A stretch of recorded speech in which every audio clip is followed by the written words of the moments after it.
हाँ जी सर, एक और एएस देखते हैं और एएस है हमारा अकाउंटिंग स्टैंडर्ड्स 4, जो कि क्या कहता है, इवेंट। सर इवेंट की बात कर रहा है। इवेंट का मतलब कोई भी वर्क, कोई भी ऐसा हैपनिंग होता है, अकरिंग होना बैलेंस शीट के बाद, उसके लिए एएस 4। पहले आइए फिर से जैसे हम समझते आए थे थोड़ा थोड़ा समझते जाएंगे और इसका थ्योरी वाला पार्ट ही आएगा। अकाउंटिंग स्टैंडर्ड 4 क्या कहता है, event occurring after balance sheet date. होता क्या है जनरली, ये मान लो आपका एक फाइनेंशियल ईयर है, ठीक है, ये हमारा एक फाइनेंशियल ईयर है और फाइनेंशियल ईयर जो है वो है हमारा, आप ध्यान दीजिए, 1/4/2024 खत्म कब होगा, 31/3/2025। तो ये जो हमारे दो डेट्स आए, ये हमारा फाइनेंशियल ईयर है। अब बैलेंस शीट ना बनाने के लिए आपको थोड़ा एक्स्ट्रा टाइम दिया जाता है। मान लेते हैं बैलेंस शीट बनाने के लिए आपको इतना टाइम दिया गया, जो कि हमारा इसके बाद वाला डेट जो भी है वो नेक्स्ट फाइनेंशियल ईयर के अंदर काउंट हो जाएगा, है ना। ये वाला जो डेट होगा वो कौन सा फाइनेंशियल ईयर आ जाएगा, ये वाला नेक्स्ट फाइनेंशियल ईयर आ जाएगा। आप बैलेंस शीट बना इसलिए रहे हो, और नॉर्मली इसको बैलेंस शीट कंपनी को बनाने का आज़ादी है कि वो 30 सितंबर तक बना के सबमिट करे, जो नॉर्मली डेट कहता है 30 सितंबर तक। और उसने बैलेंस शीट मान लेते हैं कि 5 अगस्त को बना लिया, 5/8 को, और 5/8 के बाद इस बैलेंस शीट के ऊपर सिग्नेचर भी होते हैं। किसके होते हैं, बोर्ड ऑफ डायरेक्टर के। बोर्ड ऑफ डायरेक्टर के साइन होते हैं, तभी ये वैलिड माना जाता है बैलेंस शीट। तो इस पे बोर्ड ऑफ डायरेक्टर के साइन होंगे। मान लेते हैं उसने किए 10 और 8 को, ठीक है ना। तो ये कुछ डेट्स है। एक वो टाइम है हमारे सामने जिस टाइम के लिए हम बैलेंस शीट बनाएंगे, एक वो टाइम है जितने टाइम में बाद हम बैलेंस शीट बनाएंगे, एक वो टाइम है जहां पे हमें बोर्ड ऑफ डायरेक्टर साइन करेगा। ये 3 टाइम आ गया। यहाँ पे मेन होता है हमारा एडजस्टिंग इवेंट और non adjusting event. Adjusting event का मतलब होता है हमारा, बहुत सिंपल वर्ड में समझे तो, बैलेंस शीट में अगर कोई गलती बैलेंस शीट बनने के बाद भी मिल जाए, मतलब बैलेंस शीट बन गया या उसके बाद भी मिल जाए, तो उस गलती को हम माइनस प्लस करके ठीक कर दें, उसको एडजस्टिंग इवेंट बोलते हैं। और ऐसी गलती जो मिला तो, लेकिन अब हम उसको बैलेंस शीट में कुछ नहीं कर सकते, उसको बोला जाता है नॉन एडजस्टिंग इवेंट। ऐसे ही एक वर्ड होता है event occurring after balance sheet. तो कई बार ऐसा होता है कि हमारे कुछ घटनाएं ऐसे होते हैं जो बैलेंस शीट डेट के बाद हमें नॉलेज में आता है, जैसे प्रोविजन, जैसे डेटर बेड डेट्स हो गया। तो डेटर हमने यहाँ सेल किया, भाई ये अच्छा खासा हमें लग रहा था 100 करोड़ रुपए मिलेगा, लेकिन वो बंदा मर गया और ये पता चला हमें इस डेट पे। तो बैलेंस शीट बनने से पहले, तो इवेंट कब अकर हुआ, आफ्टर बैलेंस शीट डेट, लेकिन उस बैलेंस शीट डेट पे ये एग्जिस्ट करता था कि हो सकता था, ठीक है ना। तो AS4 देखेंगे, सिंपल सिंपल से पॉइंट्स हैं, सिंपल सिंपल से चीजों को डिस्कस करेंगे। पहला पॉइंट कहता है what do you mean by the event occurring after the balance sheet date. क्या समझते हो, देखिए, event occurring after balance sheet date are दो सिग्निफिकेंट इवेंट, यानी वो महत्वपूर्ण इंफॉर्मेशन है, बोथ चाहे फेवरेबल हो चाहे अनफेवरेबल हो, यानी बिजनेस के लिए अच्छा भी हो चाहे बुरा हो, दोनों ही लेंगे, that occur between balance sheet date and financial statement approved. यानी कहने का मतलब है वो किसके बीच में हुआ, जो बैलेंस शीट डेट था और इसके बीच में जो हुआ हमारा, इसकी बात कर रहे हैं। approved by the board of director in case of company और by occurrence appearing authority in case of other entity। वैसे board of director he consider करके चलना।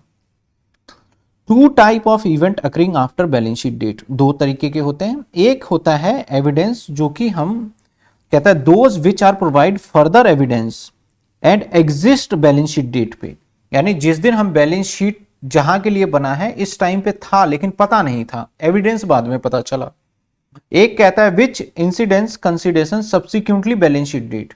अब एक ऐसा हो गया कि इस दिन नहीं था, जैसे मैंने बोला कि मेरा एक कैश में ना, कैश 5,000 रुपए का चोरी हो गया, हमें पता नहीं चला, पता चला अब जाके बैलेंस शीट बनाते टाइम पे, तो बैलेंस शीट के डेट के बाद पता चला, लेकिन वो हमारा फाइनेंशियल ईयर के टाइम पे एग्जिस्टेंस में था।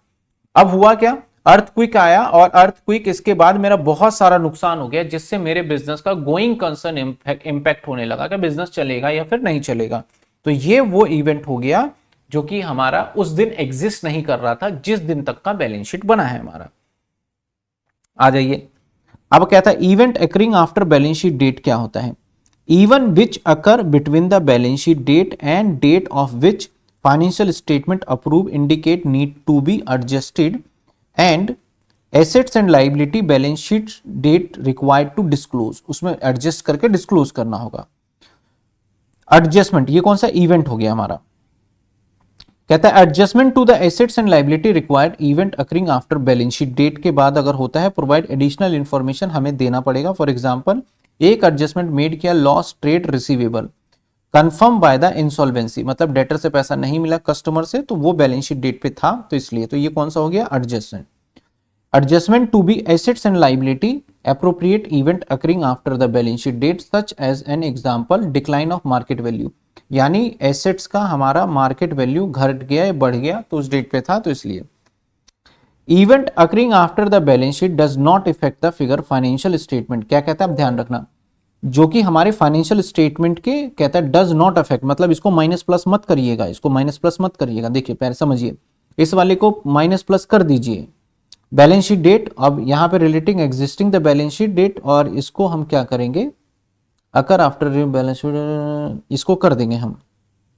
आगे आ जाइए, event occurring after balance sheet date enterprises in case of the going concern impact हो रहा है। भाई गोइंग कंसर्न मतलब चलेगा कि नहीं चलेगा, ये बड़ी समस्या वाली बात है, तो इस केस के अंदर हमें फुल डिस्क्लोजर देना पड़ेगा। ठीक है, कहता है right a principle event occurring after the balance sheet date, again वही चीजें आ गई जो कि मैंने ऊपर बताया है।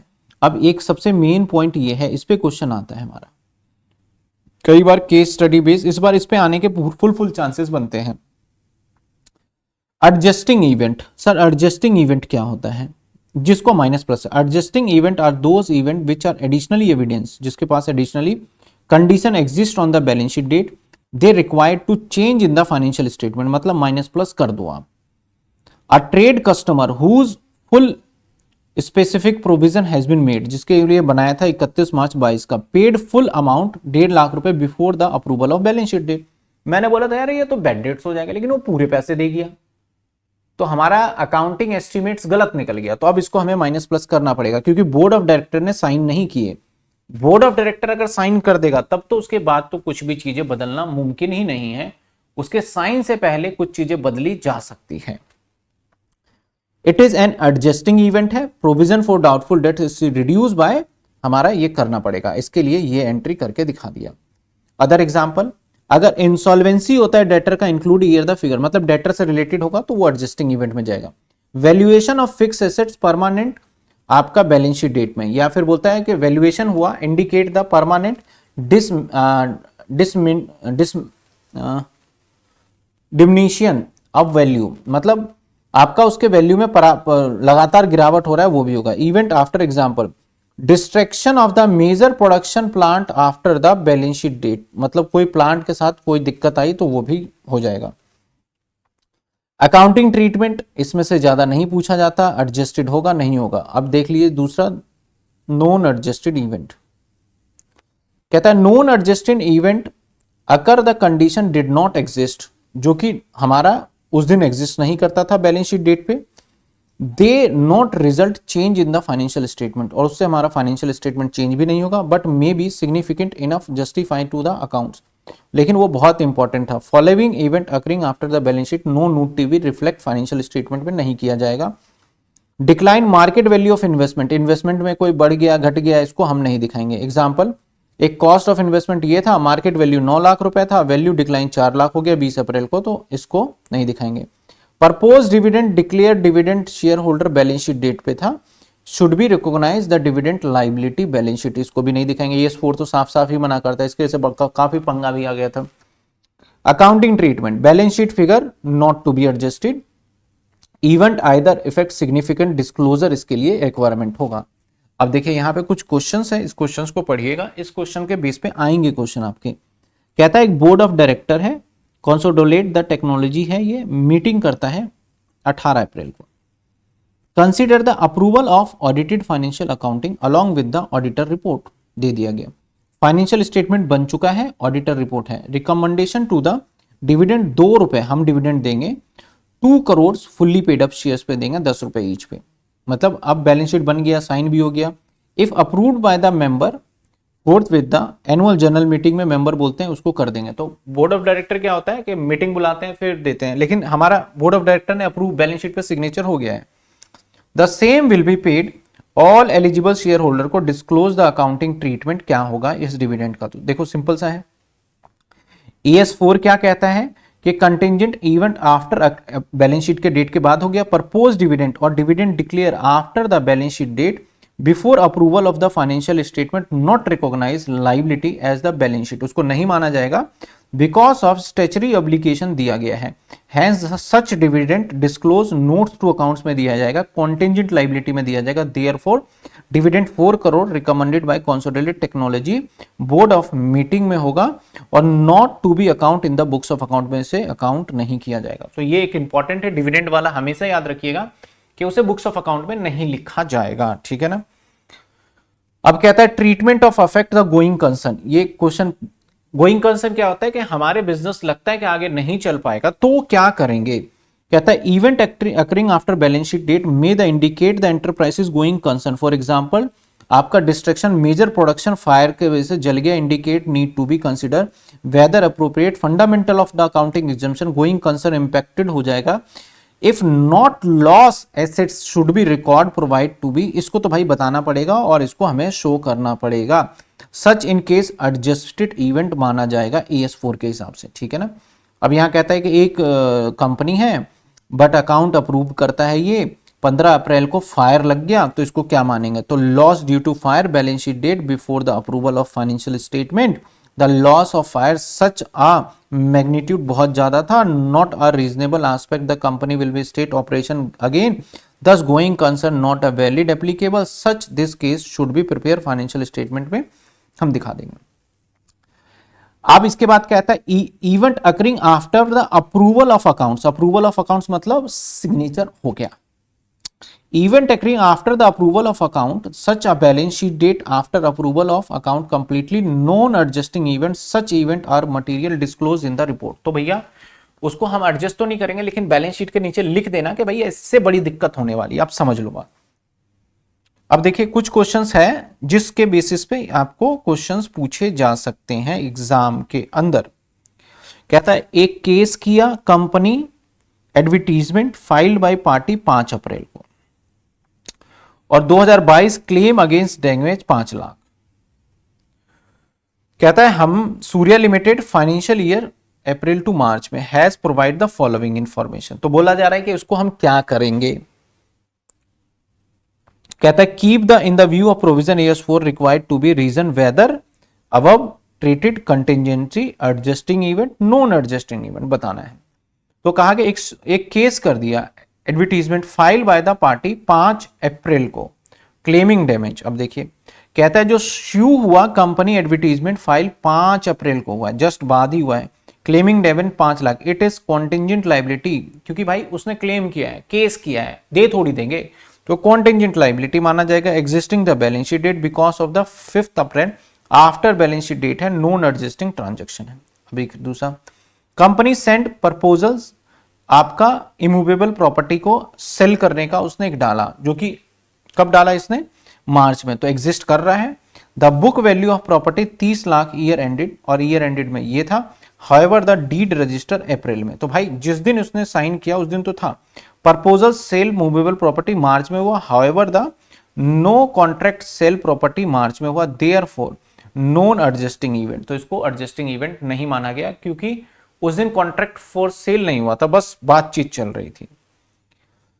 अगला देखो, the term condition acquisition of another company और मार्च में हुआ, but the financial resources were engage in the April, amount of 50 lakh रुपए। In case of terms of condition acquisition business finished in the month of March, हो चुका था before the date of balance sheet date, तो इसको हम adjusting of the assets and liability में कर देंगे। लास्ट वाला पॉइंट है कि भाई कंपनी ने 4 लाख रुपए कैशियर, हाँ ये बड़ा इंपॉर्टेंट पॉइंट है, कई जगह देखा, एक थेफ्ट था अमाउंट 4 लाख रुपए का done by cashier in the month of मार्च, तो मार्च तक में तो कैश चोरी हो गया था वो, but the deduct in the next day after the statement has been approved by director. Oh my god, financial statement approve हो गया, तो in case of theft amount 4 lakh रुपए, deduct after the approval of financial statement by director, non adjustment requirement financial statement, इसको disclose करना पड़ेगा। इसी तरीके से कुछ एडजस्टिंग इवेंट का हमें एग्जांपल गिवन है, जिसको आप जस्ट एक पढ़ेंगे और इंपॉर्टेंट है, इसी पे से क्वेश्चन बनेगा इस बार, जो मुझे लगता है AS4 में से आएगा। तो इसलिए मैं 5-6 क्वेश्चन है बस, इसके बाद खत्म ही हो जाएगा। ये पढ़ लेते हैं। कहता है एक company entered agreement to sale immovable property, another company 75 रुपए, तो हमने एक करा। कहता है एंटर एग्रीमेंट कर लिया, एग्रीमेंट हो गया। The property was show in the balance sheet 17 lakh रुपए, बैलेंस शीट में 17 लाख था। The agreement sale was concluded 25 February में हो गया था। The sale deed was registered, हमने मतलब एग्रीमेंट हो गया और उसका रजिस्ट्रेशन होता है ना प्रॉपर्टी का, वो अगले साल हुआ। The financial statement 21-22 were approved by the board of director मई में, तो बोर्ड ऑफ डायरेक्टर के अप्रूवल से पहले सारा काम हो गया। तो अब क्या करेंगे, तो इसे एक एडजस्टेड इवेंट माना जाएगा। You are required to state the transaction deal, तो क्या होगा, since agreement sale made before the balance sheet date, registration deed, balance sheet, additional information हमें पता था, और existing balance sheet date, so adjustment to the assets, immovable property, necessary financial statement. और AS4 immovable property show the assets, company 31 March 75 lakh will be show amount receivable में हम डाल देंगे, buyer 58 lakh रुपए show again and immovable property का वो लिख लेंगे। कैशियर वाला फिर आ गया, कैशियर 1 ऑफ एम्बेजल्ड का मतलब चोरी होता है 60 लाख रुपए का ड्यूरिंग द मार्च, तो है however the fact embezzled come into notice the company management during April only, अप्रैल में पता चला। Financial statement of the company not yet approved, अब फाइनेंशियल स्टेटमेंट अप्रूव ही नहीं हुआ, उससे पहले चोरी पता चल गया। अब इसको तो करना पड़ेगा adjustment bye the board of director of company with the help of provision AS4। Contingent event after, मतलब पूरा नाम बता दिया, एम्बेजल का क्या करेंगे। Thus the theft cashiers 6 lakh deduct after the balance sheet date before the approval of financial, it is the additional information with material affect the determine the amount condition, तो balance sheet therefore the necessary make adjustment of plus minus करना पड़ेगा। ऊपर आया था तो balance sheet sign हो गया था, यहां नहीं हुआ था। Right a short note event occurring after the balance sheet date, prior period, वही एडजस्टिंग नॉन एडजस्टिंग। तो ये पूरा AS4 था जो मैंने क्विकली कराने की कोशिश करी है 17 मिनट के अंदर। तो हमारे ये क्वेश्चन आने का चांसेस है, तो मैं इसको इंपॉर्टेंट कहूंगा इस बार, इंपॉर्टेंट। एक बार देख लीजिएगा, जो एग्जाम्पल मैंने कराए हैं उस एग्जाम्पल को वही एग्जाम्पल आएंगे, इससे ज्यादा एग्जाम्पल है ही नहीं। तो होपफुली आपको समझ में आया होगा। और इसके बाद AS जितने भी AS थे एक बार AS26 देख लेंगे, और फिर डेप्रिसिएशन के कुछ एक सवाल हैं, काफी बच्चों के बोल रहे हैं, तो उसको भी आप कर लेंगे थोड़ी देर बाद।